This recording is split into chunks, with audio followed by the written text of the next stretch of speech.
But you know what I don't like is all the people doing the justifications where they go, actually, if you think about it, Micah's he's just following the law. I'm like, yeah, but in this situation, that makes him the dick. Yeah, he's not the rat, in my opinion. And I'm going to drop that. He's not the rat. Oh, this will be the clip that goes viral. This is the one, right? Micah's not the rat. Nope. Explain. Welcome to the very first episode of the Streamers of Consciousness podcast, where I go around asking streamers and content creators how they have built their channels and gained their audience. In this episode, we're talking to Dead Friend Redemption, and we discuss everything from his early gaming experiences, how he fell out of love with gaming, how he got back into it, how he built a content brand around the game Red Dead 2, and how he's expanding that brand out into other areas now. I hope you enjoy it. Right, I think we're live everywhere. We're live. Hopefully the technology hasn't failed me. I've got my 50 cameras, my microphones, everything's set up. Am I lit nicely? Listen, man. Guys in chat, just on TikTok and Twitch, just so you're aware. I think I've told everyone anyway, but we're going to be doing an interview today. We're going to be chatting with our good friend, the people you all like more than me when it comes to Red Dead Friend Redemption. He's been in the live a couple of times, guiding me around, getting me into all kinds of hijinks in Red Dead 2. So there might be a little bit less interaction today, but feel free to do what you guys always do and just throw loads of gifts at me and likes and all that kind of stuff. It's all appreciated. Anyway, what do people call you? Do they call you? They shorten it to Dead? No, so people, you can either call me John or Dead. So absolutely, it's either's fine. It's cool. Dead John. Does that work for you as well? Dead John works for you. Listen, man, I appreciate you. I appreciate you coming in and appreciate you chatting to me. So I think the way we the way we came across each other is I started playing Red Dead 2, first playthrough, one of the last people in the world, I think, to start playing the game having not had any spoilers. And you must just be hunting down Red Dead 2 people full time. Is that what's going on with you? Absolutely not. No. Basically, like so obviously, I'm quite a big fan of Red Dead 2. Yeah. And it just scrolls down the lives. Obviously, TikTok's algorithm is perfect. So when it finds people who are playing Red Dead, it will put you straight in it. And it's always good to see someone who hasn't seen it, because I think that once you've completed Red Dead 2, all you ever want is just to be as innocent and not know the ending as much as possible, because it's horrific and you don't want to you never want to complete it. And it's always good seeing someone who's done it. You know what I mean? That's always the good reflection, because you want to go back and see what was it like. And it's good for someone to see, the trials and tribulations of it. So it's not bad. It's good. So. Nice. Well, I'm glad you came across, and I appreciate all the support. I think one of the first things I want to get out of, I want to do this is a series of kind of interviews and chats with people who are streaming and creating content. And I want to try and figure out where that started for people. But if we go back, you imagine very young Dead, where you're getting your first computer. What was your first gaming experience? And we may well end up showing our ages here, but what was your first gaming experience? I can't remember which year, but I remember I always wanted video games. I massively love them. Game Boy. So I got a yellow Game Boy, and I remember I had to go to a zoo on it. My mum was like, "Oh, it's amazing! We get to go to the zoo for your birthday." And I was like, I honestly couldn't care less. All I want to do is just play my Game Boy. And Super Mario Land 2 was such a good game. It's quite and it was the whole time I was walking around thinking, all I want to do is just go back and play it. So originally Game Boy, hammered it like mad. And it shows you the age as well, because it's a fat one. It wasn't the thin one as well. So it was a really nice game. But it was yellow, so I'm not that old. But right, it's not the original big fat grey one. No, it was yellow. So obviously that would come out 5 or 6 years afterwards. So I'm not 1981. It's a little bit later than that. But moving on was Mega Drive 2. I went mad for Mega Drive 2. Was Mega Drive 2 the one where you had the pre-installed game in it? No. That wasn't that one. I think it was the original Mega Drive. I think there were still cartridges, wasn't it? I think so. I'm sure you had cartridges, but I'm sure with one of those, or maybe it's SNES, where you had an inbuilt game. Anyway, okay. so you got a Mega Drive 2. What were you playing on that? I think my most played game, Altered Beast. I still love that game. Yeah. Altered Beast, the Sonics. I swear to God, like even on TikTok. So every so often people reach out to you and say like, "Oh, can you do this product?" Someone sent me an emulator of a Mega Drive, and I was bragging in the chat like I can do like the first level in under 30 seconds. Like just it was terrible because I hadn't done it in that long. But Sonic 2, next level was so good. I love that game because one, I think not many people have completed Sonic 1. It is a really difficult game, but Sonic 2, great game. Yeah, we've got someone as well saying Streets of Rage. Streets of Rage 2 was good. I didn't like Streets of Rage 1. Like stuff like that. Altered Beast, I loved it. What else is it as well? Like Sonic Spinball, that was always like. But yeah, I loved them. I just loved it. And then obviously moved on to PlayStation when that came out. I didn't get one straight away, but.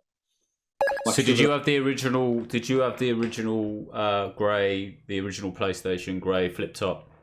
Yeah, so I was a little bit naughty of mine. So I had a PlayStation, got it out a little bit later, but there's a guy at the bottom of our road had like a game shop because game big, and he chipped it, but it overheated all the time. So I had to have it on the side, and I had to have like a fan on it permanently. But I remember I'm gonna get myself out of this. My cousin had a chipped PlayStation, and he used to have to do the whole process of it was you'd have to put like a legit disc in, and then you'd have to open it up when it was still spinning, and then you'd have to put your copied disc in there, and then it'd be playing all sorts of games. But I mean, does that exist anymore? Chipped. I think people just use emulators, don't they? Emulators are just easier. Right. Chuck it on the PC, can't they? That sort of stuff. But I definitely think you can get like PS4 emulators. Definitely know. But it's like what I don't know. But even with the chips was amazing because remember I went over to Turkey and I got like discs like Resident Evil Survivor and like cheap Gran Turismo and all that sort of stuff. But like I came over, but it was just my console continually kept overheating, and the game was like £1, which were quality. But yeah, I loved it. But then moved on to PS4. So you've always been a PlayStation guy. You ever done Xbox or? Absolutely not. So this is where it'll go wrong. So PlayStation 1, love. PlayStation 2, I didn't get it year of release. I got it a year later. And for me, change everything was GTA 3. It was just the greatest game. And I think if you look at games, I think for me personally, GTA 3 was amazing. It was just I played GTA 2, played GTA London. They were garbage. And GTA 3 changed the landscape of how we did it, and like how have I just played games, and it was open world, and I've never really played open world before that, so I loved it, utterly loved it, and spent so many hours. But my issue was with GTA 3, I had a scratch on the disc, so I've never did it. So you get to a second island, and you have like 4 or 5 missions, and I could never progress because I had a scratch on it. So I probably put thousands of hours in it, but I've never completed it because I couldn't. Because I had a scratch, and obviously this was like school days, so I couldn't go. Someone in chat now is just going shit. They're feeling it for you, man. They're feeling it for you. I'm old. Yeah, I'm old. So is that like your first? Because obviously Rockstar is a big part of what you're doing now. We'll get into that in a little bit, but so GTA 3 was the first kind of Rockstar game that you got into. Yeah, so I had. GTA 1, I didn't mind it. I didn't mind GTA 1. It was okay like at the time, but it was like sort of micro machines. That's all it was. And I liked GTA London. It was like it was similar, but you didn't really do anything. It was just so high. But yeah, GTA 3 just changed it. And I remember playing with my brother at the time, and all we used to do was like you just go around and just get the cheats, just unlock all the guns, top of like a car park, and just blow up NPCs. Like talking. There's always those points in those games. You get to like specific sections where you could get to people, but they couldn't get to you. That's it. You just, I mean, I was terrible when I was younger for just, I mean, still now to a certain extent I'm a bit better, but just getting to a point in the game and going, I'm bored. So I would just roam around, see how many police and army and whatever I could just get into a specific building and then just blow the fuck out of everyone whilst they were trying to get at you. First I wanted, that was it, and then get the helicopters because I can't remember the cheats. Probably if I sat down in front of a PC, I remember that it's like the L1, L2, X circle, whatever it was. But even before then, so I probably moved on a little bit further. But like at primary school, I remember I went with one of my friends and I played Resident Evil 1 in game, like in primary school. And I just remember, honestly, that game was scared the shit out of me, Resident Evil 1. But I've got such a strong affiliation with that game. I love Resident Evil 1, which, you know, it's not related, but just for me, I love it. It's got such good, you know, like, you know, just like nostalgic. It's great. And I did a live on it before, and because they released it, they re-released it. It's just not the same. Like, it's just the graphics are too good. Like, you want it like cube heads and the zombies. Just it's such a good game to play, Resident Evil 1. If you haven't played it, it's just brilliant. It's all about, you know, slow, and it's just it's originally like that, and moved on to sort of like GTA 3, and then moved on to like Metal Gear Solid. Like Metal Gear Solid, that was it. Like those games I used to play all the time. Like Metal Gear, that's it. I probably think when I probably dropped GTA 3 for Metal Gear Solid, and I thought that was it. Game forever. Like I love this game. I'll always play it. So like console wise, you're saying that you got the PS2, PS1, PS2. Yeah. And then I just never played a video game. I don't know what it was. I played Metal Gear 2. And that was really good for Metal Gear 2. And then I had Metal Gear 3 because they didn't sell it in the UK, I don't think. Yeah. But I had to get it in. And then was playing FIFA, obviously. Was playing loads of FIFA. And then I just stopped playing. I don't know what happened. I just literally just stopped playing video games. Stopped playing video games altogether. How old were you when that happened? Because that's similar to me, that is. 18. But it's like girls and that sort of stuff. You know, I mean, you've got football going on, you're playing football, you've got a social life, you're going out partying. I just thought, I don't need it. So just stopped. So probably from about 17, I got a job. Yeah, got like a job, part-time job, went to college. You're going to explore the world, you know what I mean? It's just, completely. I didn't play a video game. And I didn't play it. And it was until you were how old? About 23. Right.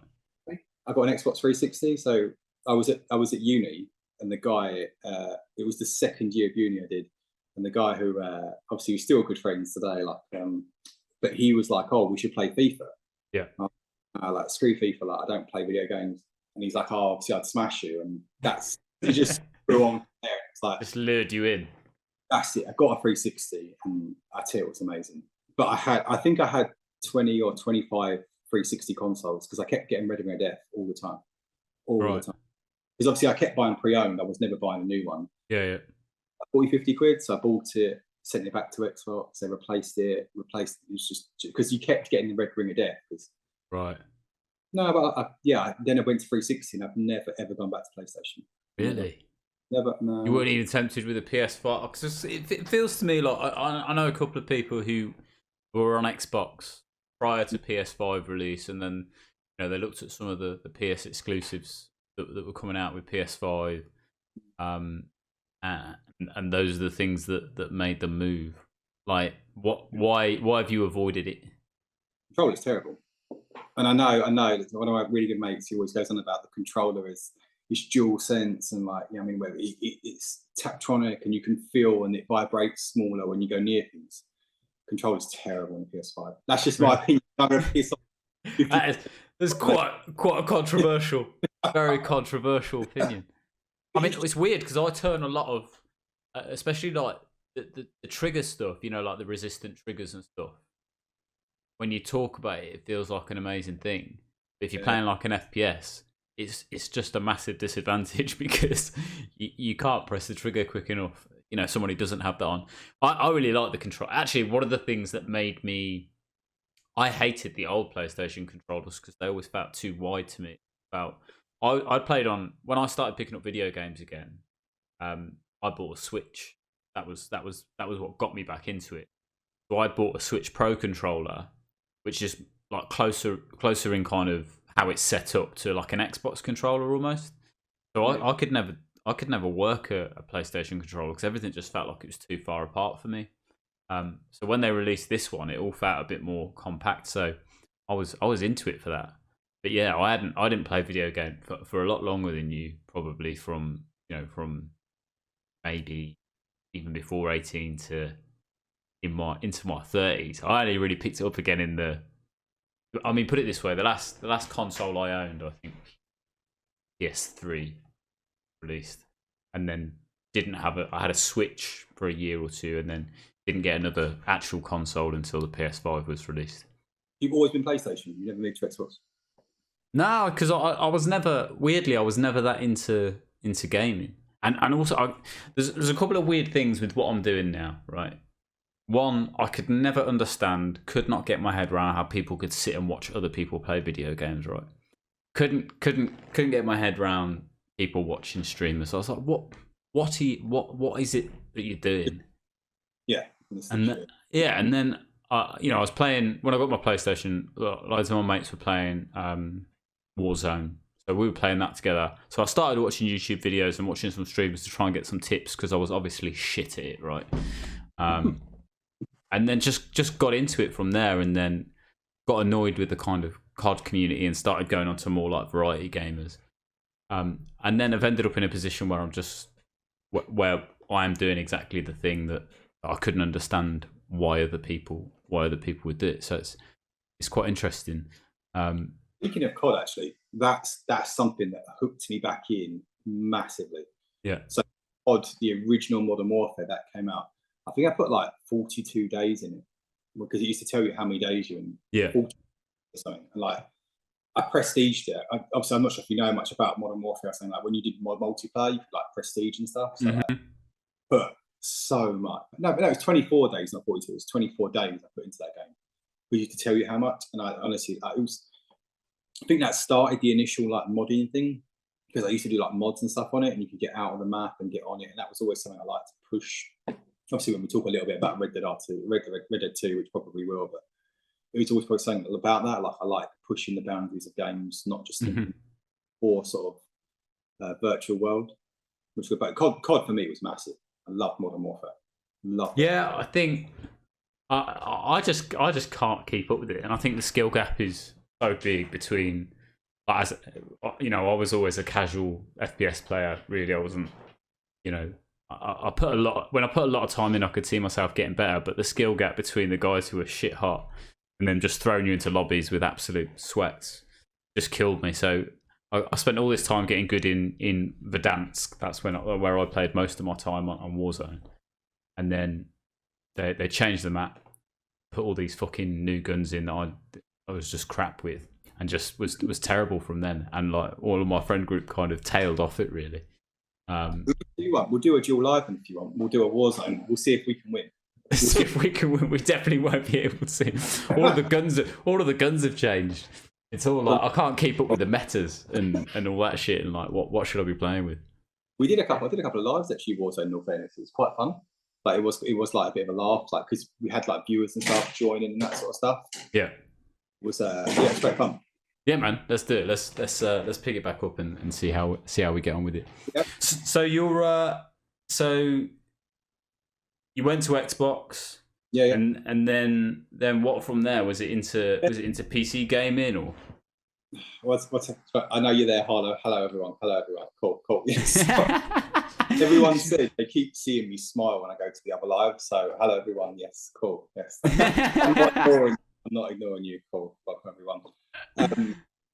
So originally it was just Xbox. So I played. Before I got married and stuff, like I had the issues with Xbox, and then like the original 360, and then she bought me an Elite Xbox, which was like the black one, which would mean you would never have like Red Ring of Death. So then I moved over.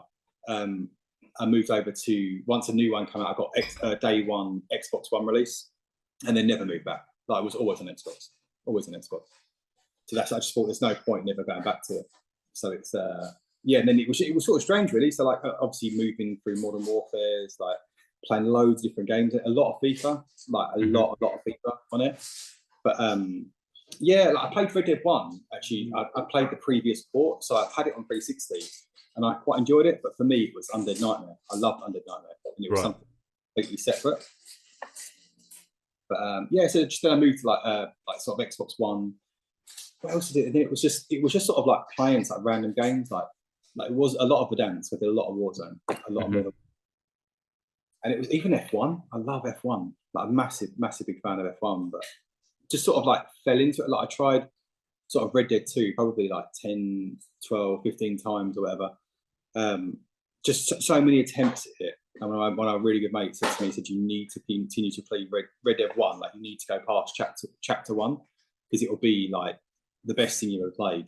And I just couldn't. And like those of you know, like obviously in the chat and stuff, you know I hate chapter 1. I will never replay it. I cannot never replay it. I just despise it. Even when I see it, I hate it. I just really hate it. I think that's what needs to happen. I think we need to get you to do a chapter, like a 24-hour stream, but you're not allowed to go past chapter 1. You were saying about 24-hour stream. So the thing is, it's like I've attempted so many times to play chapter 1, and I do it because when I'm on PC and stuff, you can change characters around. You can swap like Arthur with like whoever you want. You can make adjustments, but I just hate chapter 1 so much. It's quite. I think there's an interesting thing for me, Rob. I had never played open world games before, and I tried to play the Zelda that came out on Switch, Breath of the Wild, which everyone had said to me, phenomenal game, beautiful, amazing. And I spent like about 20 minutes, even longer than that, like 2 hours just trying to fight a massive rock with a stick, something, and couldn't get my head around this thing that I should have just left that alone and carried on and carried on doing what I was doing. So like never got through the game. And then weirdly, this shouldn't be the case, but the thing that got me into open world was I played Elden Ring, which is brutal, like a horribly brutal game, as all those Souls games are, I think. But managed to complete it. It took me a horrific amount of time. Managed to complete it. But it was such an amazing game. It wasn't until then that I was like, oh, okay, I've got my head around what open world is now, that sometimes you encounter things early on in the game that you're really not supposed to be messing about with, and you should just go and leave them and come back to them later. But Red Dead 2 is quite a big barrier to entry with that first chapter. And you see this, a lot of the content around it. It's like when you first start playing the game, everyone's bored as fuck, basically, because you're just riding a horse around in the snow. But the whole purpose what Rockstar try to do with you, like a lot of those games, it's the initial bit is like fix you to.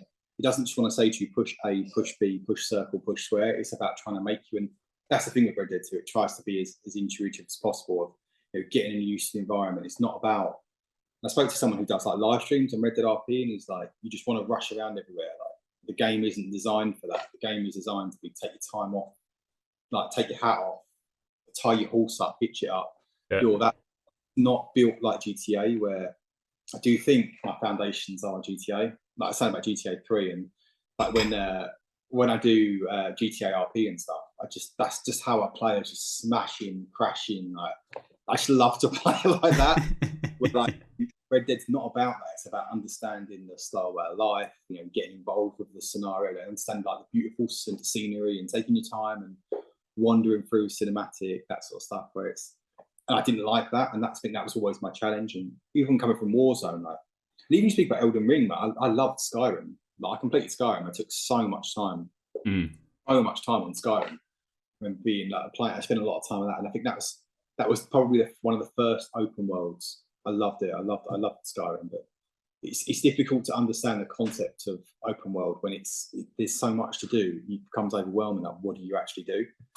Imagine that Elden Ring. Like I think I even played it. I played Skyrim, the new one. Was that Elden Ring? Was that the new Skyrim? That was Elden Ring is what's it based? Latest one. Yeah. Is it Elder Scrolls, or I don't know. It's that kind of ilk. I think that the weird thing, one of the things I liked about Red Dead 2 so much was that although it's open world, there's like a clear path to progress. If you want to run through main story, it's really clear how you can go and do that.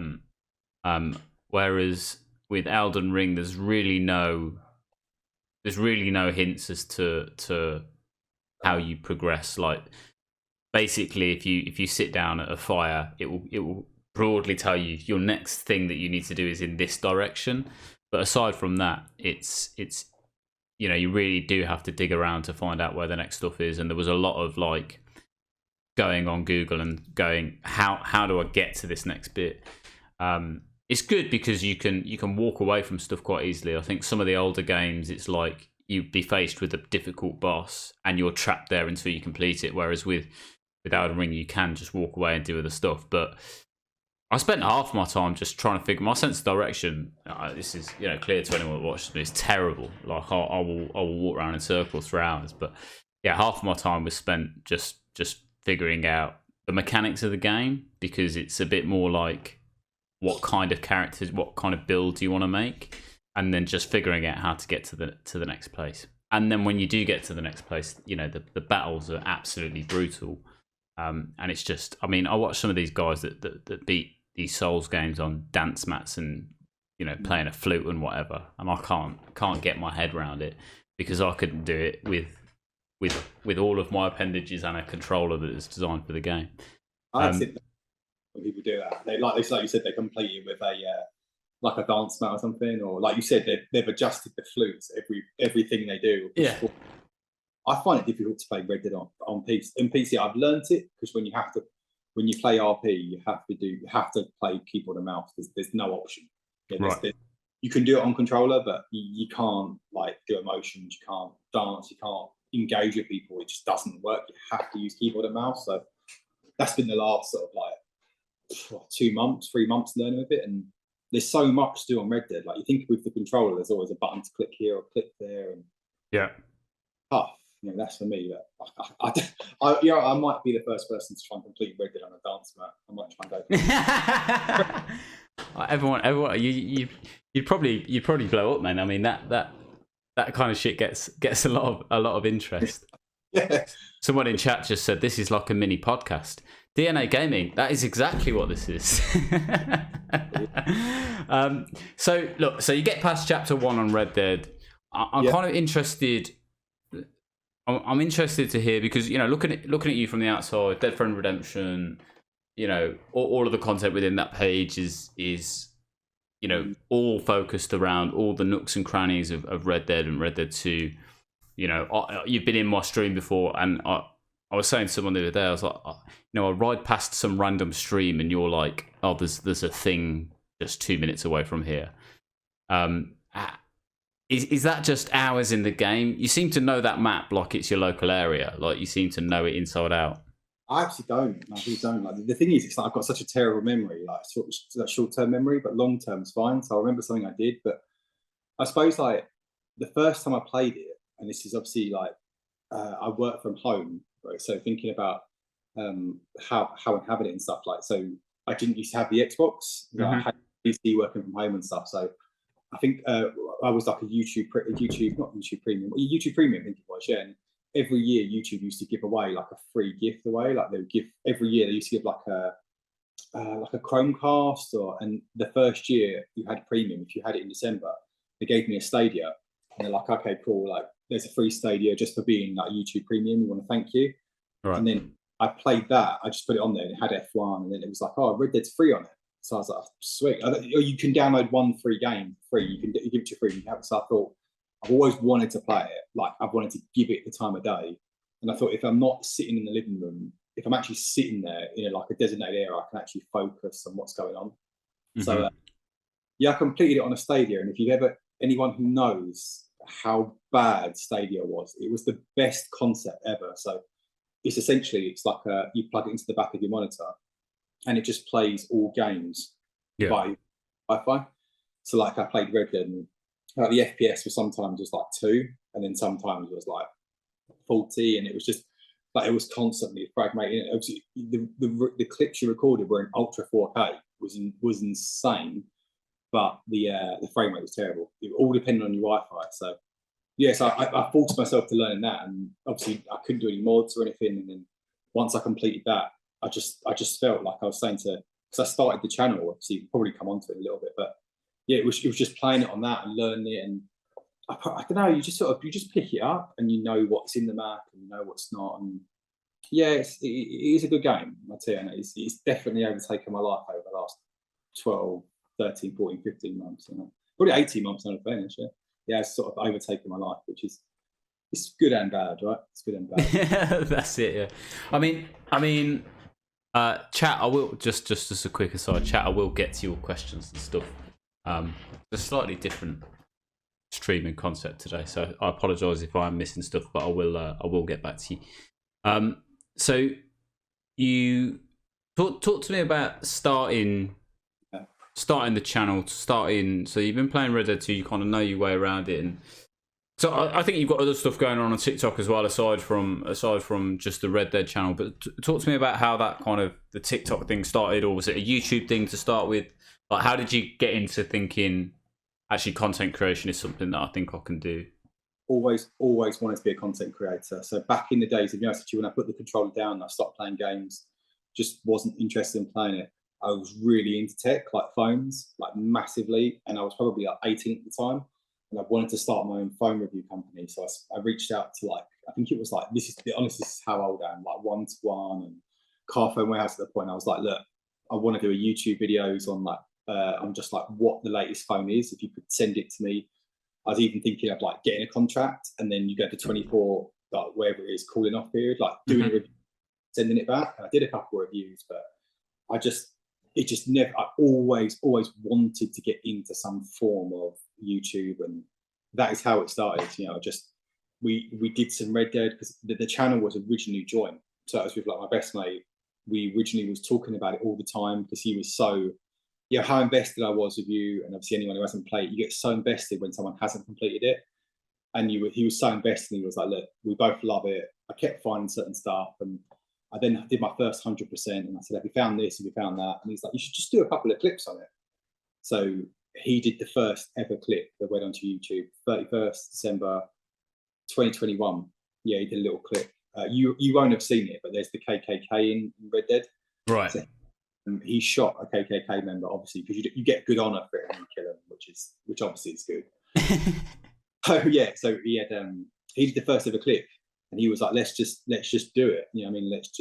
We both want to go into be content creators. Let's just do it. So I didn't know how to edit, no idea. And obviously those first 3 months of just constant ideas of what do you want to edit? What do you want to make? Do you want to make little clips? What do you want? And I didn't even touch TikTok. I didn't even think of it. All I wanted to be was to just, long term, I would love to be a YouTuber if they're doing it full time. And I still have no idea what type of content I want about it. No idea. So I think that's the best thing about YouTube. It's it's constantly evolving. I originally just wanted to do short form content. Mm-hmm. You probably haven't seen him, but there's the best Red Dead YouTuber out there is called The Strange Man. So he's definitely a massive inspiration of finding secrets within games and that sort of stuff. He's an utter legend. Some of the stuff he finds is just out of this world. You wouldn't even have any idea how to find it.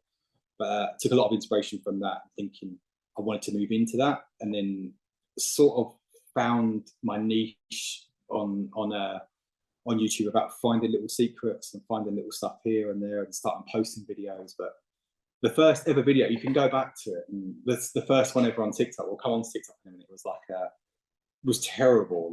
I'm going to leave the videos up there on TikTok forever, but the first one ever he did, but the quality is 420 or whatever, it's 460 or it was so bad.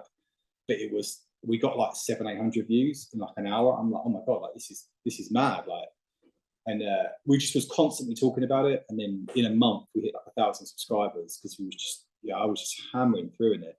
And so it worked really hard. Worked really hard to do it, but obviously with YouTube, there's a lot of requirements to get it. And I started doing live streams, and I was like, right, I'm really going to start committing to this. It was just every waking moment. It was just what I would want to do. How do I want to do? What it was all, and that's sort of how the Red Dead sort of, how can I put it in, the psychotic mindset of what can I do to be viral. And we went a bit crazy for 6 months of just to get monetized on YouTube, and that was my focus, just to get monetized. Did loads and loads of live streams on there about playthroughs, and the whole thing changed.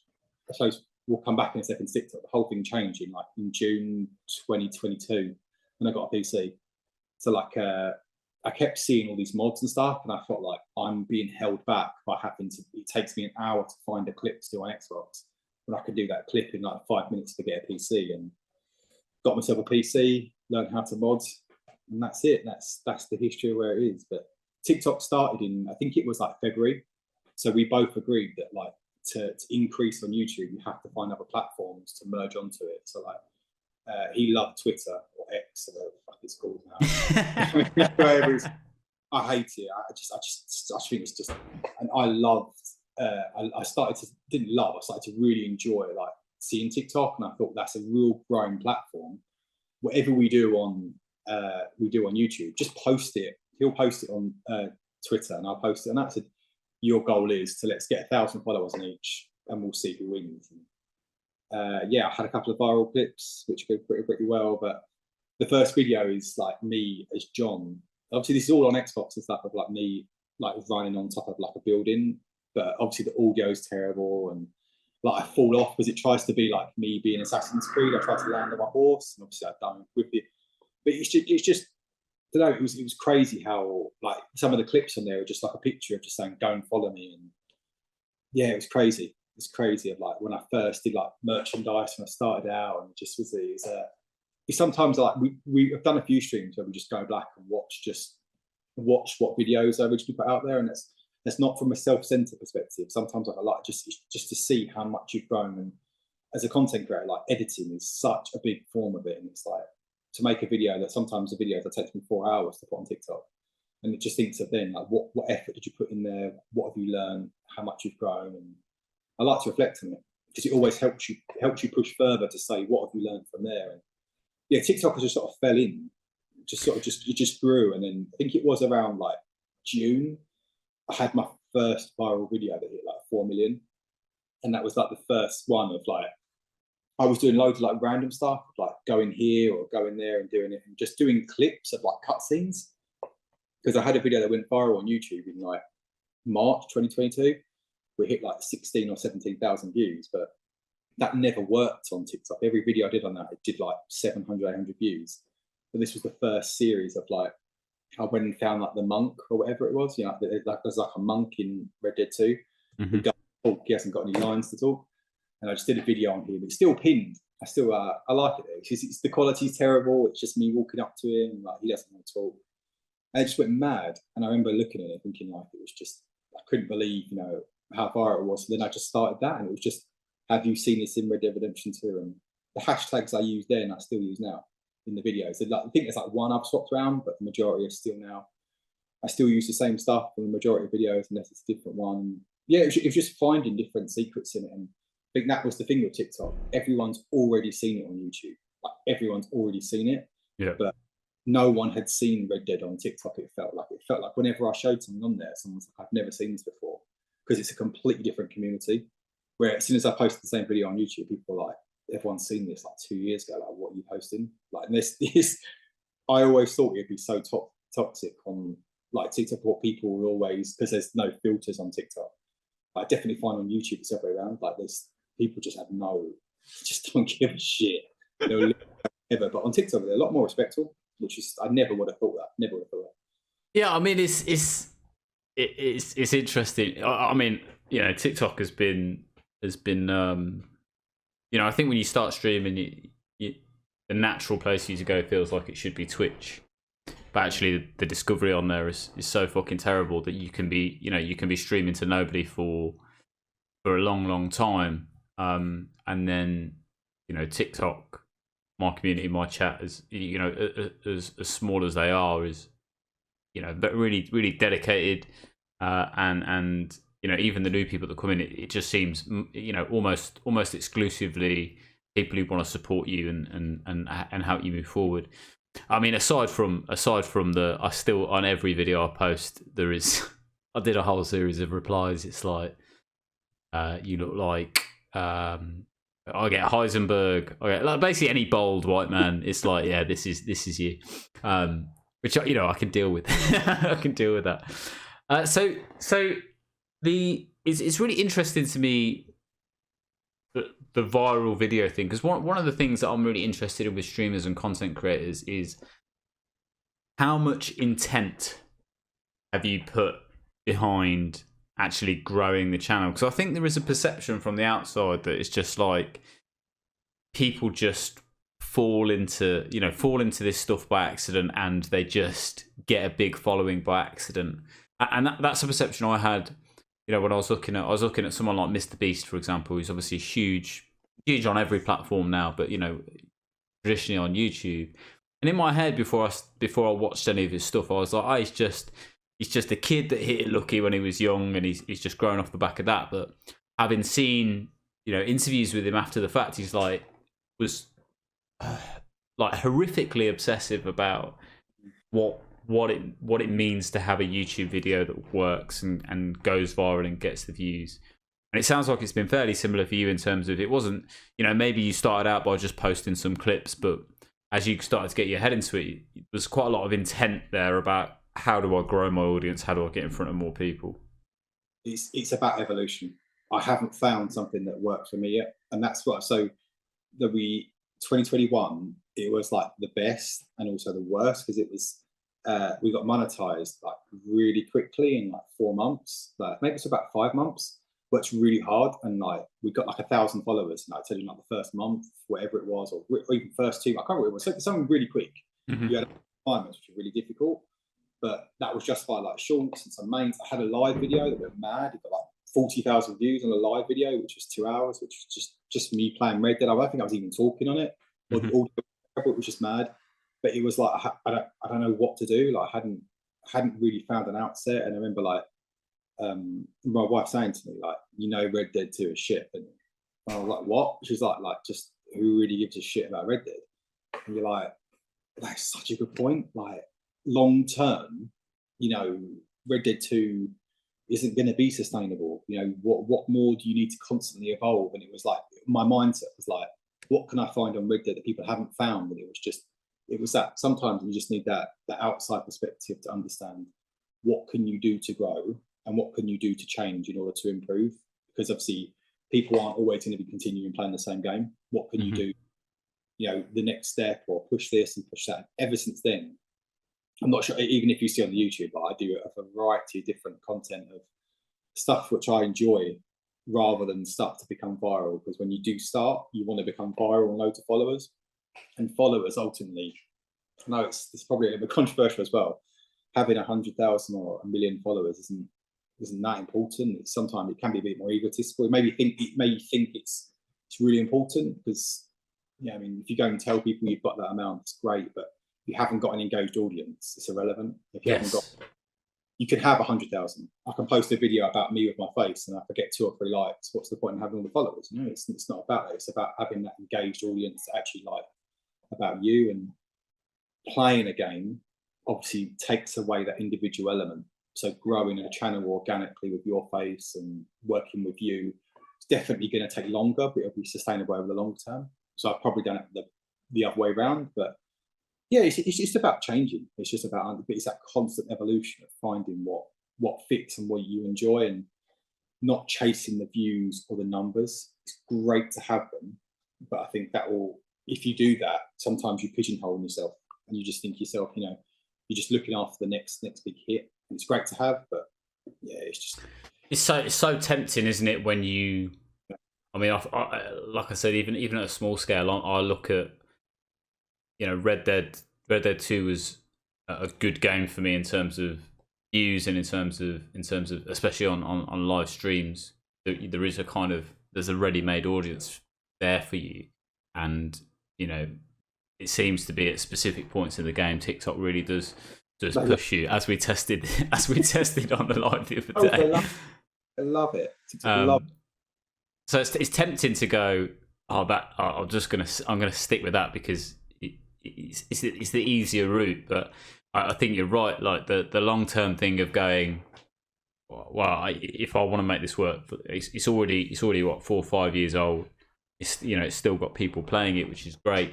But in another 5 years, what does that look like? In another 10 years, if you're doing it for the long term, there has to be something more to it. I think different, like if there's a few YouTubers who I know like really well, 200,000-300,000 followers. They're doing it right off TikTok and stuff on YouTube, but it's like they're not putting themselves out. So all that cap them at a certain point. It's just everyone's got a different journey. Mm-hmm. But you think about like what And I think about like that question, like, it resonates with me so much about like Red Dead 2 shit. And it's obviously they don't play games, they don't do it, and it's not like an intent to slag it off. It's about what is long term. And I think if you probably look, I think it's like 16th or 18th of August 2021 was a pivotal day where I said, and I think I put a video on TikTok, I think it was, to say I've installed GTA. And I remember I got so many comments on it, like, why have you done this? Why are you installing GTA? And it's a lot of the content I do still do on TikTok is Red Dead, but you very rarely see me post a lot of Red Dead content.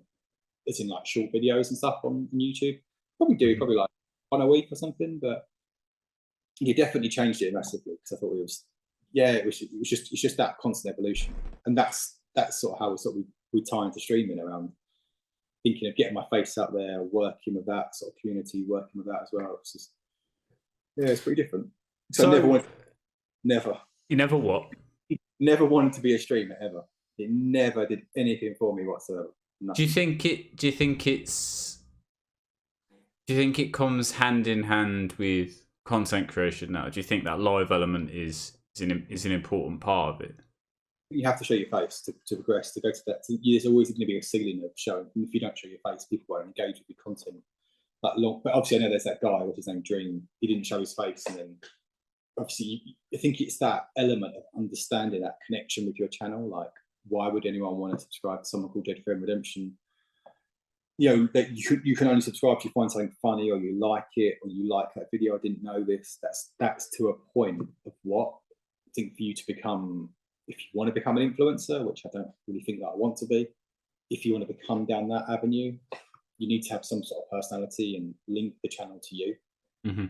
Which I've still got two people who was originally on the very first stream who still join the lives now. But I remember I didn't know what to do.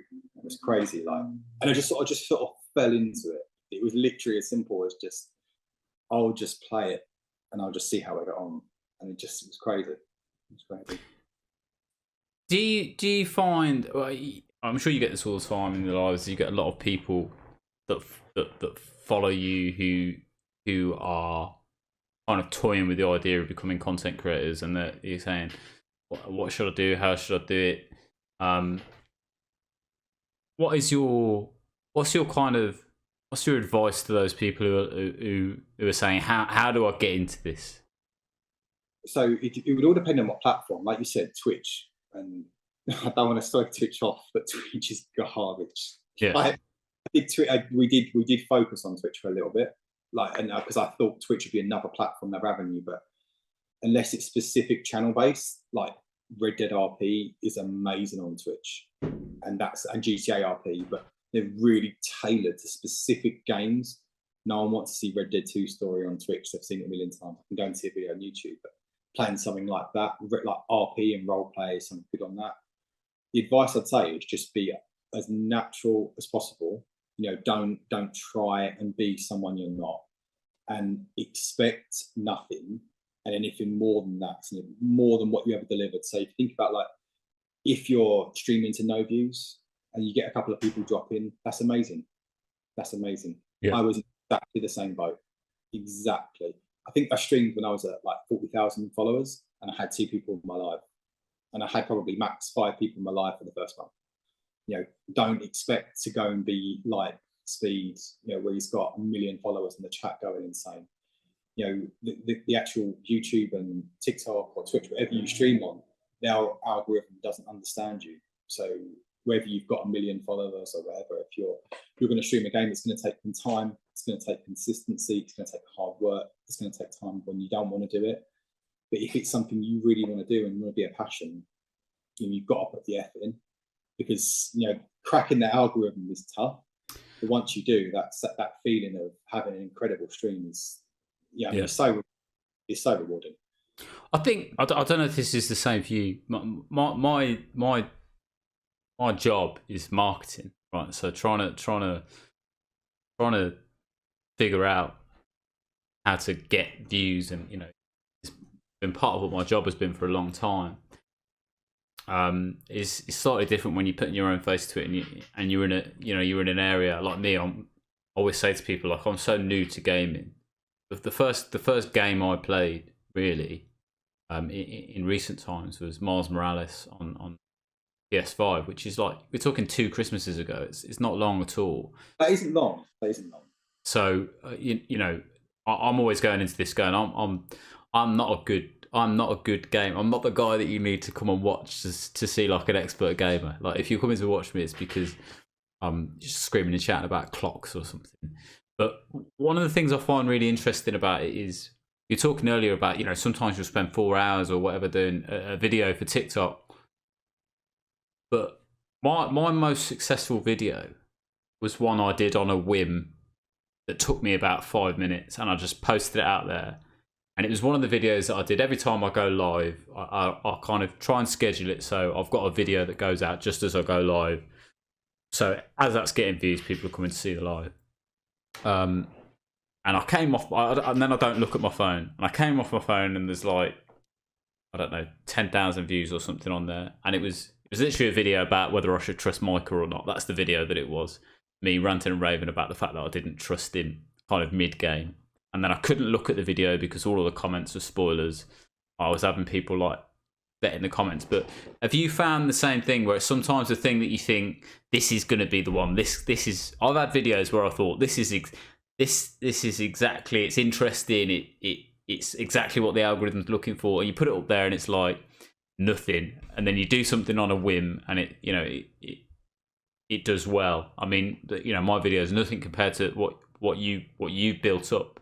I'll get there eventually, I'm sure. But is that the case for you? Like some of the bigger videos and some of the stuff that's been successful is not the stuff that you thought would be successful? Yeah. The thing is, it's understanding and every channel. So I do 3 different sets of different content for 3 different platforms. So I do Instagram, YouTube, and TikTok. And it's very, very rarely do I cross platforms across all 3 of them. I do 3 separate different bits of content for each. But you're right, they're you know, I remember that video I did with the monk that hit the first one that hit 1 million. I was in 7,400 followers. I remember it's like 7,455 followers at that point. I remember it going because I was thinking I want to be 10,000 because I want to be part of the creator fund. I want to start earning. I want to start getting it. That's just being honest. You know, there's no point in lying about it. Yeah. I wasn't a streamer, so I was just doing videos because thinking, you know, I want to be, and I probably didn't take that long on it, you know, because I walked up to a guy. There's a monkey. I walked up to it, and I didn't even say a word to him, and just the cutscene went cinematic mode, just zoomed in and out. The quality is terrible. Like it's just, I think it's like my first pinned run or third pinned run. It's terrible. Like it's just in the rain. You can't even see it clearly because it's like a thunderstorm going on. Yeah. And it just, I'm like, yeah. So I've done loads of different experiments on different TikTok channels as well, just trying to understand what makes stuff go viral. And you know, I've got accounts. I've got like 3 or 4 accounts of where I've tested different stuff and just attempted different stuff, because as much as I try to do different content, you know, I think I've sort of banished myself to the depths of despair of Red Dead 2. So unless it's Red Dead 2 related, it's not really going to push it, which is absolutely fine on this channel. I think that's how it will be. You know, I put GTA 5 content on here, which is a little bit different. It doesn't really go, but it's absolutely fine. You know, it is what it is. You know, I enjoy the part with it as well. But yeah, that's during that same 4 hours.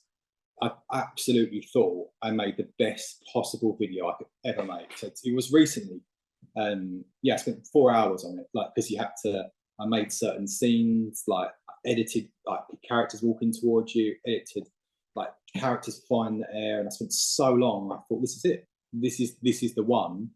Of going back to it, it's going to start hitting 1 million. Did nothing. Did absolutely nothing. It was just like how. But then, yeah, I mean, like even I put a video. I don't know what it was. Like I saw someone put like I think it was like, do you take the red pill or do you take the blue pill? Yes. Like, would you save John? And it was just literally, I thought, I haven't posted a video today because I had an issue with my PC, right? It didn't record. And I was like, I'll do one of them. That hit 300,000 views. And you're like, what? Like, what? What?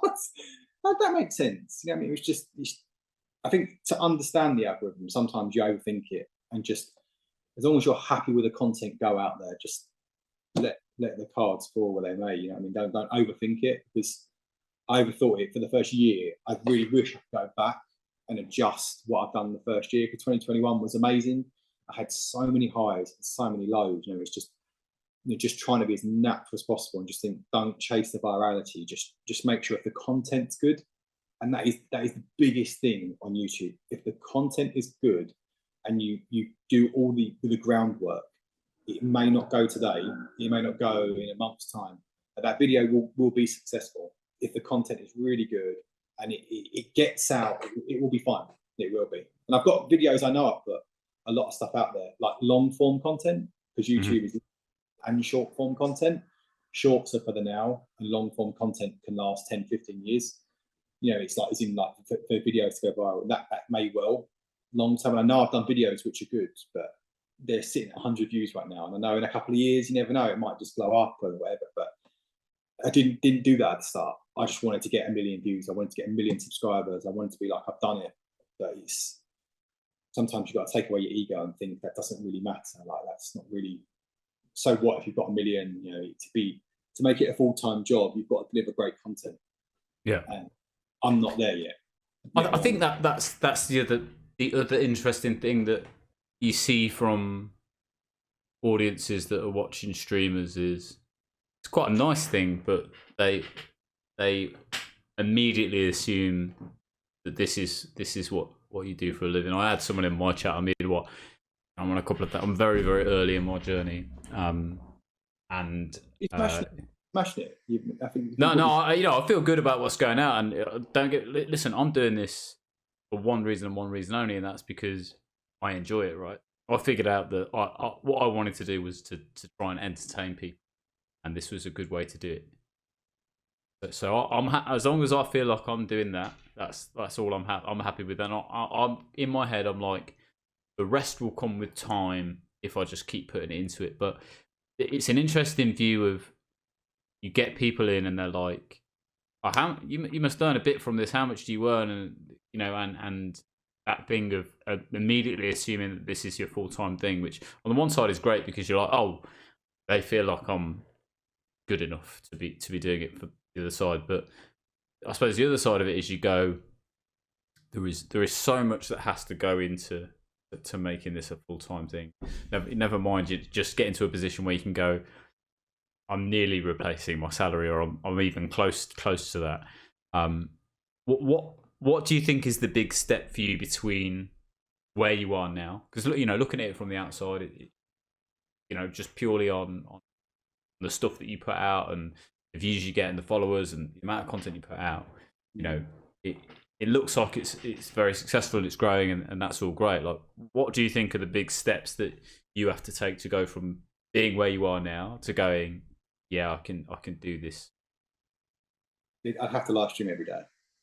From the views, from the video views, if we're self-disclosure, really, you're probably looking at probably the last month about £40 took from the video views that you get paid from Creator Fund. So you're never going to, that's quite, I can't even think of how much it was. Like, I think it's per like $14 per million, something crazy like that. £14 per million views on TikTok. So you'll never from views, unless you're pumping them out, millions every day. You won't be as a creator who's not live streaming on TikTok. You will never get back unless you. I would think it'd be difficult to live on that. You know what I mean? But to be live streaming, I think I'd have to live stream every single day. You'd have to make it so it's different, engaging. I couldn't just do Red Dead 2 story every day. I think you have to do something a little bit more different, and obviously go into those battles and stuff. Like, I think TikTok, that's what you want to do. But as I said to a lot of the guys, it's not as I don't want to do it full time. I have a full time job as well, so this isn't my focus of where I want to be. I love it and I enjoy doing it, and I think that's that's where it is. If it goes full time and I earn out of it and do well out of it, that's amazing. But it's just that's not a priority. It's not about doing this and thinking this is what I want to be for the rest of my life. I would love to do it, but at the minute it's a great passion. You meet loads of new people. You have loads of chats about loads of different people you would never speak to, completely different walks of life. areas, regions, countries, and it's amazing. It's great fun, and obviously people have different perceptions. I mean, for me to leave to do it full time, it'd have to be successful on YouTube. That'd have to be the way you deliver it, because that is where it's real income you'd receive from longer form content videos. But my actual quality isn't there yet, and I was quite honest to me. The quality what I'm delivering on YouTube isn't successful enough in order to be a full-time YouTuber, because the quality is not good enough, because I haven't found what ticks with me yet, what works. If I deliver on TikTok what I delivered on YouTube, you'd be half as successful. But I'll find it. And if I can't ever crack it, it's definitely an amazing hobby where you meet loads of cool people, you have a great fun, and that's the thing I enjoy. Similar to yourself, so I'm not putting the pressure on myself to say I want to do it full time. I would love to, but then you have to think the double-edged sword. If I'm doing this full time, what have I got to do to constantly get people engaged in order to pay the mortgage every month? How would I continue to do it? That adds an additional pressure. Sometimes having it on the side of the plate is a bit easier. You can say, I don't need to stream tonight. Like last week, I felt ill. Don't to stream, it's fun. It's not a mandatory form of income, but it is great fun. It is great fun. And that's why I'll always, so when I see new streamers, I always try and help as much as physically possible, because 2021, I've said it a number of times, was a great year for me to learn. And I made so many mistakes, and I will help as many people as they can if they're starting new YouTube, starting TikTok. Definitely just more than happy to tell you some of the pitfalls I went down, some of the stuff I spent endless hours of going down wrong things. There's probably everyone does when they start on YouTube. They get all their family and their friends and family to follow them, which is literally the worst mistake you should ever do. The worst mistake. Why do you think that's the worst mistake? Just because you're kind of providing the algorithm with a kind of false view of who likes your content or who's viewing your content? So you think, so for me, a bit older, my mum's like mid-60s. Mm-hmm. First, mum, can you go subscribe to me? Of course I can, yeah. They now think that someone lives in Essex, is a 65-year-old woman, now loves Red Dead 2. Brilliant. Now it's like, you're absolutely completely the incorrect person in what it now is to go out to. And my mum's now liking and commenting and watching the videos. That's amazing. We need to push this out to 65-year-old women. They love it in Essex. They definitely don't. They definitely don't. It's just, the best thing I would say is just let it be natural. Find someone who's really delivering a success. So like, I like Tony Robbins. I think he's pretty cool. Like you said, whoever's on YouTube and TikTok, there's been millions and millions of people who have been successful already. Don't copy them, but use what they've worked well with them. So if you like Mr. Beast, what type of content is he doing? And make it so it's your own. Like try to use, as I said already, the best Red Dead creator out there is The Strange Man. And I've somewhat picked up a very small amount of what he does on TikTok. I'll find something and put it on there and link it into it. And that's what I like to do on there. I like to find something and it just gives a bit back. And yeah, it's a funny path. It's a funny path, and everyone has their own journey on it. But yes, I would just try and be as natural. And you want the views, you want the 75,000 views on your first live, and you may do. I have known people who have done 100,000 subscribers in about 3 weeks on TikTok, and they do nothing different. They're just a couple of things have gone viral, and that's how it is. Same with YouTube. You have people with 100 videos and they've got 600k followers. Know quite well, and like, this is easy. And sometimes it works like that. For me, it didn't. I've had to grind, and I've learned the hard way. But yeah, it's been an enjoyable journey. That's why I always said, if anyone ever needs anything, I just want to talk about certain stuff and how you work on it. It's always there. So I know quite a few started, and they're asking advice around different things on TikTok and what's clicking with that. Always happy to help, because it's about getting there together, and it's like that pressure, like you said, of full time is removed. So this is a passion rather than a delivery what I need in order to achieve the goal of financial. So it's fun. There's a certain amount of freedom in that, I guess, isn't there? There's a certain amount of, I've got a friend. She does like UK travel content. Inevitably, you will have seen one of her posts because she's had a couple of things go really viral. She did the You ever see the video of someone filming the dinosaur footprints with the kind of Jurassic Park music? That was she did that video. But she just had a she works with me. She works full time. Cool. She just had a video. I was watching her TikTok and she had a video that had 5 million views.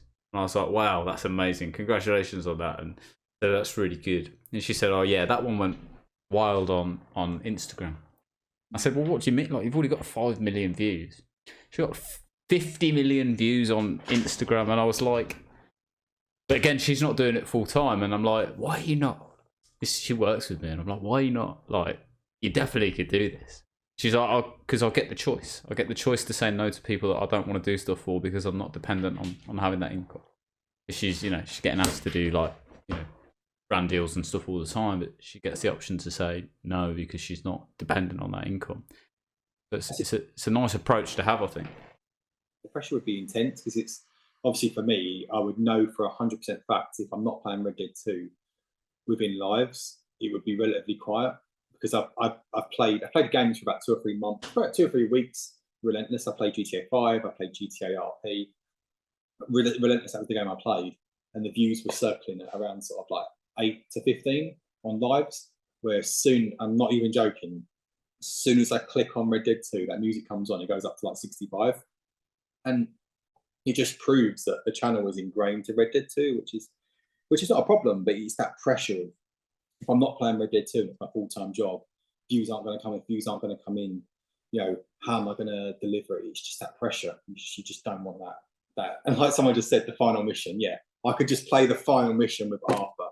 Well, I think the funny, so when I was playing, I think you were in there when I was playing the final mission.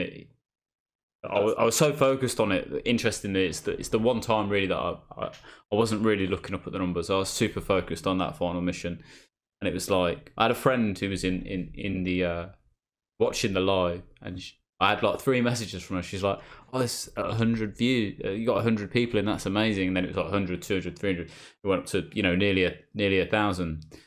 But it was so interesting to me that we did that little test on the live the other day where I just got the low honor version where you go and get the money and put the YouTube video up, and instantly it's like not huge views, but it's going up to 70, 80, 90, 100 just by playing a version on YouTube. It's quite an interesting experiment. But yeah, I wouldn't want to be in a space where it's like I just have to play that final mission every time just to get the views in. That pressure, isn't it? That's pressure. But I think with the ability of having a PC with Red Dead, it gives you the ability to open up for mods, and that was definitely a change in which I took in June last year. So when I got a PC, it's that it is fun to make additional things so you probably haven't seen it, but in some of the videos I've played Micah as the main character and Arthur's been the bad guy. So in that final mission you get low honor, and obviously if you don't know, obviously like the person who everyone hates, he actually gets killed, which is great. Because they're called pegs that you can swap them around. So you can swap anyone, anything. So right.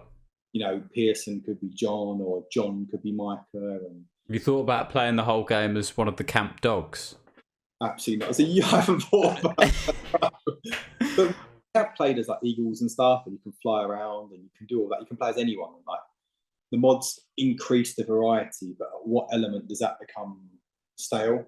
And that was actually, I'm pretty sure the first ever live I did on TikTok was a mod stream. I think it was of me just going to Valentine's, spawning bears, and just spawning bears and spawning Micahs and whoever used to win. And there's 2 people, one predominantly who comes in more, but one obviously originally they still come in often, and they're legends, they're utter legends. Yeah. And it's so nice because they have seen the journey from the very first live of like, what the hell was this guy doing? Because I didn't show my face for 4 months. Didn't show my face. Did you have a lot of I'm like ego-driven person. My face is always on bloody camera.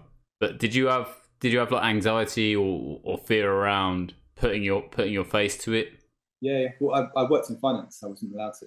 So I worked in a department where you get DBS checks and stuff. So I wasn't sure if he was able to start publishing around, shooting random people. I know it's a video game, but that sort of stuff. So But then I moved job, and then I spoke to the HR, and they're like, yeah, it's fine now, you can. So it's cool. So like it was just, I had to sign like an agreement in order that I could show my face and stuff, that I wouldn't be doing anything against the company I work for or against the financial area. They signed like a proper contract. They said, look, as long as you don't do anything like that, you can do it.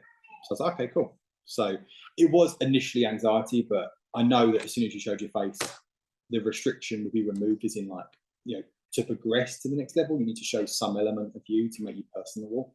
Yeah. But yeah, so it was. I remember the first stream, I was so nervous. I was like, oh my God. And a couple of people, obviously, who were still from then, was a bit like, oh my God, this is actually what you look like. I was like, thanks. Like, no, I appreciate it. There's a problem in it, but yeah. Pretty cool. So, what's the other bits of content that we talk quite a lot about Red Dead, and you know, it's obviously been a big like growth area for you, but like in terms of the other content that you're producing, is it all around gaming? Are you exploring other things? So definitely YouTube this year, I've tried to adjust and take a step back and say, right, you know, I need to do more longer form content to be more successful. So I've just been attempting recently about like game reviews.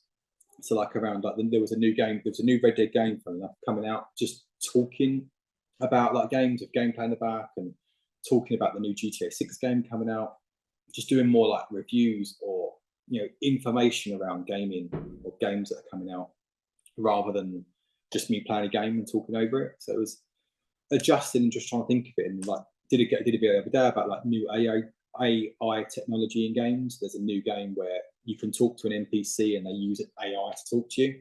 So you can ask anything. You can say, you look like a piece of shit. They'll come back, don't say that, that's really rude. Because the NPC uses an AI to discuss you. It's snitch, you definitely have to have a go at it. Definitely have a go. And it's definitely fun, but it's just thinking about it. Like I've put a lot of pressure on myself to want to be successful at it. And I think this year it's like, look, you know, I had a massive growth last year in December and January on YouTube, like, you know, 3 times the amount which I would have expected, and then it's just died. And I was putting so much pressure, thinking I need to deliver what can become viral, and it's just taking a step back. Like, you know what, like it doesn't matter. Just I put good form content out. The subscribers, reviews, that will go long term. So just taking that pressure where it's nice. You know, like you said, the income is supplementary. It's not mandatory, so it's nice to have. But it's working on that long term of how can I deliver good, more successful stuff, rather than just trying to turn out 10 videos a day, just to get viral, so I can get more subscribers. Because yeah, it's crazy. It's just changing strategy. It's just changing strategy. How the strategy would be at the start. Deliver good content, people will follow. If you just keep doing massive, you'll just burn out and you won't deliver it. Nice. Yeah. Nice. Chat, have you got any questions? Have your chat got any questions? This is where they... Our Red Dead marathon. That was the question. What was the question? 24-hour Red Dead marathon. 24-hour Red Dead marathon. My stream keep telling me to do a 24-hour stream as well, and I'm just trying to get my head around the logistics of not being an absolute mess. Well, I'm pretty sure we could do like, I'm happy to like tag team it. If we did a 24-hour one, so I could do 3 hours, you could do 3 hours, I could do 3 hours, you could do 3 hours, no? Yeah. We could do that. Playing whatever. Playing Red Dead 2. Or Warzone till we win. Fucking hell, honestly, mate, we might need a bit more than 24 hours, I'll be honest.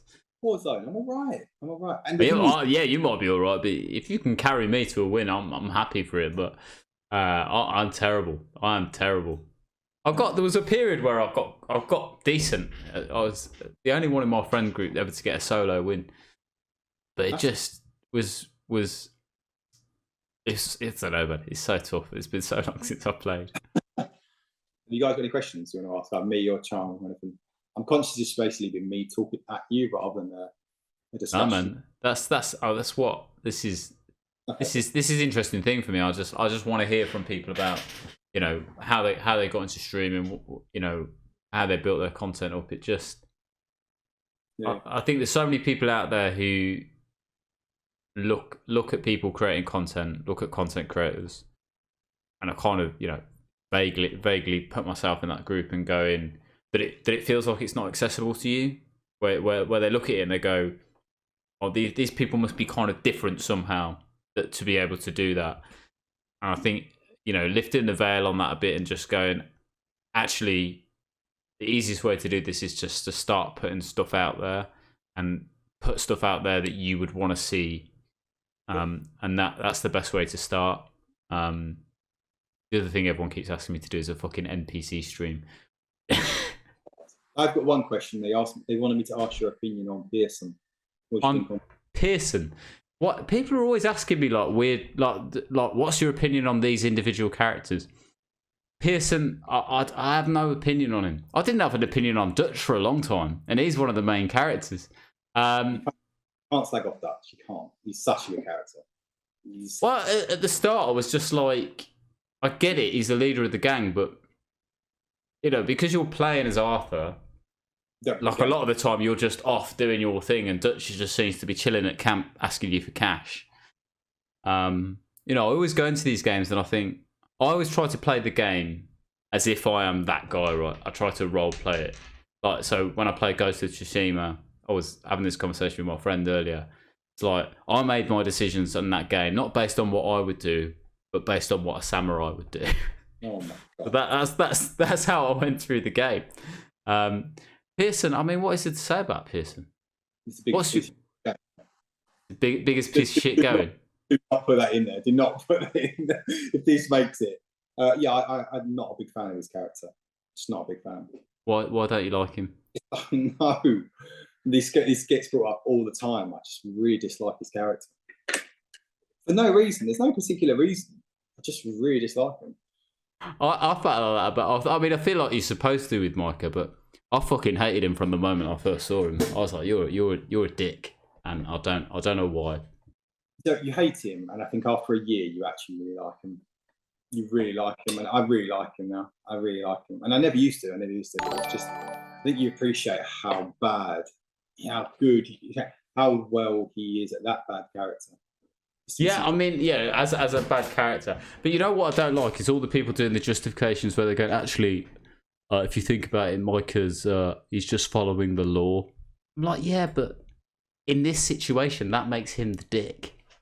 Yeah, he's not the rat, in my opinion. And I'm going to drop that. He's not the rat. Oh, this will be the clip that goes viral. This is the one, right? Micah's not the rat. Nope. Explain. Abigail is. The whole way, Abigail is.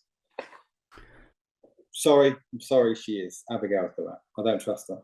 You heard it here first. Abigail is the rat. You know what?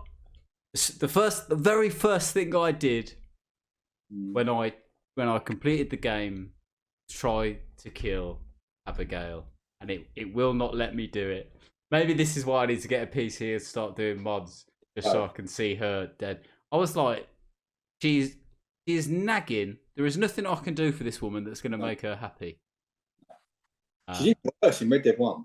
She's not worse in Red Dead 1, but they've got her character perfect. But I think I think I'm not right. So I think he has ratted out certain things, and I know that Rockstar have come out and said they've mentioned stuff around whatever the story is exactly as it is. It's just too obvious.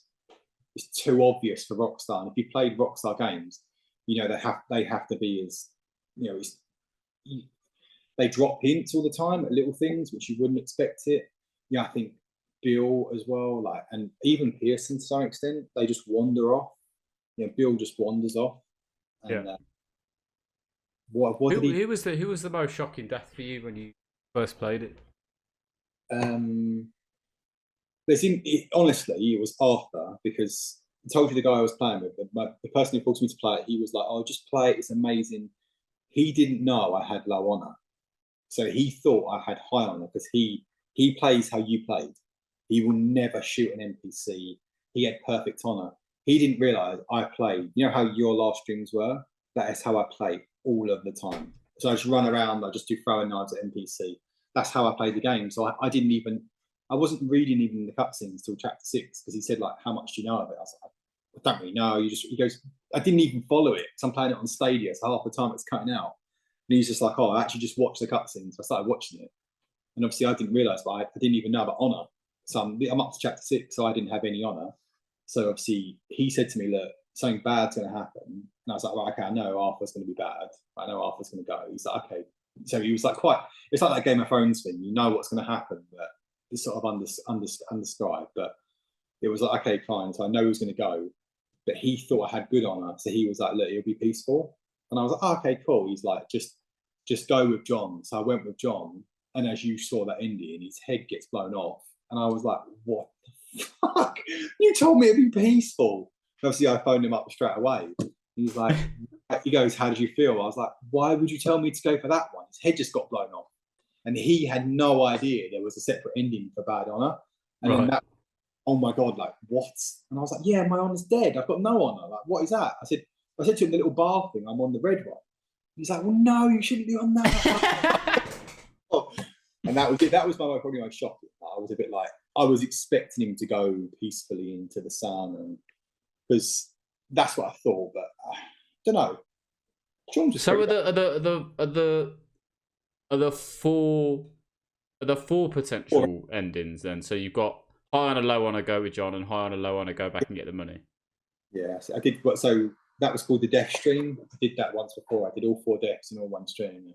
That was mad. Just so much emotion. Yeah, I kind of expected Arthur to.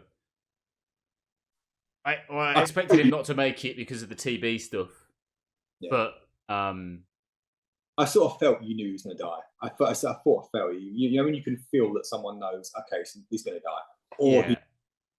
And I know someone already ruined it for you as well. Something about John, and I was like, there's only so much you can say, and I thought you would have twigged anyway. Like you've probably seen clips of John in. Like, okay, cool. Like Arthur goes, but you got the good. I mean, I've got a kind of I think I got I got a nice ending, that kind of thing. But I kind of thought he would go. I just didn't know in what fashion it would be. In my head, to be honest with you, somebody did mention about the house building, and I thought, in my head, there was a part of me that was like, Arthur gets away from the gang, builds a nice house, and he lives out his life, or he dies of TB, maybe. So there was a bit of shock for that. But I think, Sean's death made me audibly gasp. It made me go, oh my God. And you just don't get any time to process it. Same with Lenny. So I'm more of a Sean than Lenny fan. Like I know I like that Lenny mission. I do like it. He's Sean's such a funny character though. Sean's just not in it enough. He's just not in it enough, and that's the whole thing. Like I don't know. I know I'm getting haters about not liking Lenny. I like Lenny. He's in the top 10, but Sean was brilliant. But he's just not in it enough. Same as Lenny, he's not in it enough. Like they're much more. And I know the whole game was centered around Arthur, and they integrated John a little bit later. But I don't know. We're probably going to be critiquing Red Dead 2 a little bit too much. Yeah, I mean it was perfect. It was perfect. Well, we need to do like need to write a Sean prequel, Red Dead 3 that comes before Red Dead 2. So obviously, I don't want to ruin Red Dead 1. Red Dead 1 will 100% get ruined for you because you'll be impossible. It's a shorter game, but so many people will ruin it. But I think Red Dead 1 will be the prequel to this. Red Dead 3 will be the prequel to this, and it's. What do you think? Yeah, well, they haven't even started making it. So I went to a conference in October last year, and I was speaking to the Dutch and Arthur and of the people who play them and stuff. And I was speaking to Dutch, and I was like, what are you planning on doing? He's like, look, he goes, I could never do the, when they dress up in them. I can't remember what it's called, but it's like not the green screen, motion picture. Is that what it's called? The motion capture. Motion capture. He goes, I could never do that. So he's not going to be the main character in Red Dead 3. What I worked from that, and I was like, honestly, like, have you seen anything? And he goes, if I'm really honest with you, I haven't even seen the script. So I was like, okay, cool. If you haven't seen the script, it takes 10 years for Rockstar to make anything now. So we're not getting it. Yeah, I'm probably lucky if I'm alive. So, but by then, the evolution of what I'm playing and stuff will be completely different. By the time that comes out, you'll be controlling the games with an Elon Musk chip in your head. Most probably. Yeah. Listen, man. Sorry, carry on. No, I think it's crazy, even like what you're thinking, how games will be in 10 years. They always talk about Red Dead being in the Red Dead VR. They always spoke about making that, but Yeah, I mean, I'm not. Uh, we got an Oculus, and I love it for specific things. I'm not convinced that the moving around stuff is gonna catch on for a long time. Just 'cause I think logistically it's quite difficult. And you know, like I love playing Beat Saber. My missus has played a load of games on VR and enjoys it. And it's great fun for you know, for a short period of time. But I don't know that that's going to be the future of it. I don't know. Did you watch the trailer for that game, Unrecord? No. So I'll send you a clip of that afterwards. But Yeah. it was a game trailer that they published, and everyone was said, this is not game footage. This is real. Good, yeah, that's insane. The body cam stuff with the police officer. Little in like a room or something, and it's first person. You've got a gun near you. That is mad. That is mad. Yeah. And when you first watch it, it just looks like someone's recorded it themselves. If it's just SAS training, you think what they do. I think, you know, it's you know, I think that's probably you're gonna need quite a high end PC to make that run at that level. But you know, I think if console tech keeps progressing and PC, you know, the biggest barrier for me with PC is like, what could I get in a PC that costs me the same as a console? Like very little. Like you get much more out of a console for the same cost potentially. About £1,000, I think. On average, about £1,000. Yeah, and then, you know, and then up from there, and then can I be asked with changing graphics cards and processors and all that stuff? I'm not that guy. I'm the guy that pays someone else to come in to do the things in my house because I'm like, I'd rather have my time than the money. Yeah, that's probably a question for a different day. Though. Obviously, the way how I came into PCs was mad. I just like even just the streaming and stuff. I'm like, yeah, I now know how to take away PCs, empty them, and you just learn it on the spot. But it's cool. But I definitely would say like PCs, they've always been the future of, you know, just the quality of games are just incredible. Like even when I play like Red Dead 2, like just I can see like dragonflies and butterflies, which you won't be able to see because the context textures aren't in there in PS5.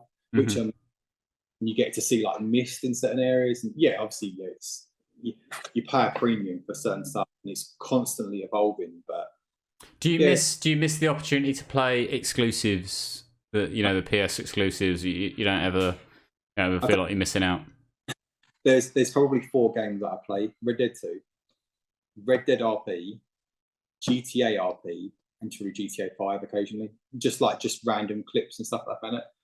And I love Warzone. I love Warzone. I might do a little bit more streams coming up on Warzone, a bit more content, because I do enjoy it. I'm just terrible at it, which probably would be good for viewers. You know? Yeah, I mean that's basically how I'm living my streaming life, is going, can I be shit at a game and have people watch me play? That's it. But I fell out of love with Red Dead 2. I didn't play it for a month. I just couldn't play anymore. I got to that point of. I mean, how many hours have you got in that game? Over 5,000. Yeah. That's just on the PC, but I've got more because I played it on Stadia. I've got 300 hours on the Stadia, and then I 100%ed it on my Xbox. I wanted to 100% it on every console I had, so I had it on Xbox, Stadia, and PC, and I will never do it again. What's the big challenge with the 100% in Red Dead? Is it that stuff doesn't spawn all the time, or like what's the crack with that? Because I've heard a few people saying it's a real pain in the ass to 100%. Gambler challenges and exotics. The rest, there's like 2 challenges in gamblers where you have to beat the dealer 3 times in a row with a 5 card stud, I think it is. You know, when you play poker, you have to beat him with 5 cards. You have to beat him in a row, and it's just impossible. It's just impossible to do it. Yeah, the 3rd time I did it on my 3rd hand. I did it straight away. The first time I did it probably took me like 30 hours. So it's nothing you can do. It's just that's the thing. But the exotics are just finding out. But you can find maps or everything now. Like you can find it. But yeah, I would say the grind after you complete the game is just about personal. You know, if you want to 100% it, there is an amazing cutscene that lasts about 3 seconds when you 100% it, which I love that Rockstar did, and only true Red Dead Legends have seen it. Have you posted it? Yeah. I posted it. Yeah, I think I got. Yeah, that was one of the first times 100% of my Xbox did it. That's pre-PC. I loved it, and I love that cutscene because I never expected it, because you get it, and then I didn't expect it, and I was like, oh my god, I have to record. Like PlayStation, it doesn't back record; it only records when you hit record. So yeah, it was good. On what? On PlayStation, you can record what's happened in the last 60 seconds, haven't you? You can't do that. You can. Yeah. Oh, you can't do it on Xbox. You can't do that. So if you're not recording, you don't. It doesn't count. Jeez. Right. Listen, man. I appreciate your time. Thank you so much. Let's get on a Warzone stream or maybe even a Red Dead RP if I can figure out how to use a fucking PC to game. It's fun. It is real fun. You just can't take it serious. Oh mate, nothing in my life gets taken seriously. But I'm saying you play with 100% in that role, which makes it even funnier when you wind them up. Right, listen, man. I appreciate your time. Thank you so much. Thank you for supporting my stream and supporting the content, and thank you for jumping on this and chatting.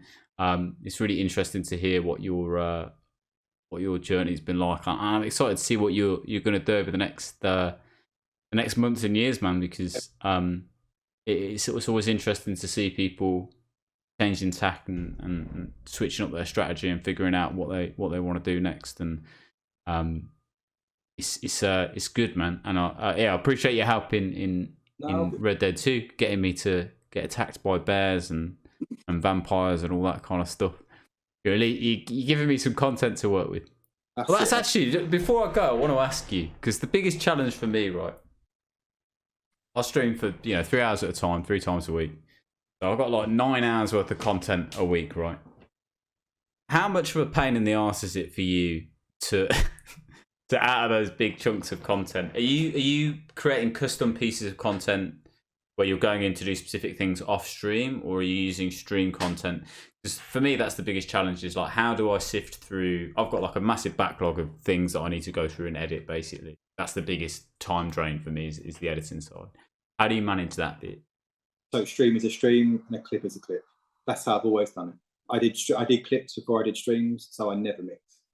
I just think that I like to enjoy the lives more rather than thinking it's clip. So occasionally, you're probably looking at maybe 5-6 clips that I was live during it. The rest I do custom. I'm making myself, because I quite enjoy going doing it separately. And on a PC, you can teleport, or you can do anything in minutes. So you don't need to do it as longer. And I like to make it completely separate as well, which probably doesn't help. But I completely separate.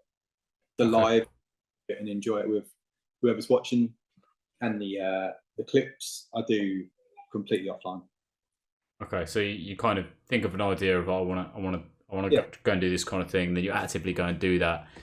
Therefore, you've got your solid. Right, this is the clip. I've done it. There's limited editing and stuff. So I've got 402 things on my list still to complete. On my list, as every time I see something I like, I write on a little piece of paper or like a note on my phone. I've got 402 things, so I've still got plenty of ideas. I'd like to go and do that, go and do this, because you see other people do it and you think, right on my list. Or you see something when you're doing it. I just think it just becomes, I'm quite a perfectionist when it comes to the clip, but I want it to be perfect when I record the clip, and I can never seem to get that on live. I've just tried and it never seems to go, so I just keep them separate. But your content is completely different to mine, where yours is more engagement about you, which will help you long term. Mine is, that's where you want to be. Mine is going to be a tougher transition, but everyone's got a different journey. That's all it is, isn't it? And you're just smashing it. And I think even from our guys who come in as well, it's amazing. You're doing really well. I love the streams. It's always good to see someone playing different games as well. I think you're really good at it as well. And like you said, you haven't done it for a while, as in like playing games and stuff. I think you're really engaging with the chat. The singing's good. I'll give you a singing art as well. Art, really cool. And I said I've taken stuff from myself as well. Like when you've done stuff, thinking about what can I give back. Like you've given away stuff. I come across something thinking, what can I give back? And it's about learning from each other, right? You're learning. Yeah, man. people do which are successful and engaging, what can you do and bring to yours? And that's it. Like I said about Tickfinity, I mean, what can you do to make it more engaging? That's what it's about, isn't it? It's not about like thinking what can I do to make myself better. It's about delivering it all for each other. So that's it, man. Yeah. Listen, man, I appreciate you. Thank you so much. And yeah, let's get something. Let's get on a live together at some point. It'll be a good laugh, I'm sure. Say that again, mate. I think Warzone would be good. It'd be good to see that. It'd be good. Yeah, let's do it. Let's do it. All right, I'll let you go, man. Thank you so much for your time. Hopefully your chat enjoyed it. Hopefully your guys enjoyed it. My chat. What are they talking about? Someone said I always do the same. I always say goodbye, and I always last another 10 minutes. And it's always the same when I'm talking on the live. Hey, man, listen. Lasting another 10 minutes is nothing wrong with that. Nothing wrong with that. It's just, I was like, have I said everything I need to say? I'm a bit like, I'm so old that in my back of my head, it's like, have I left the gas on? Is there something else I need to do? Listen, man, I'll let you go. Enjoy your evening. And we'll catch up again soon. But yeah, thanks so much for this. Appreciate you. Cheers, right. See you in a bit, mate. Bye.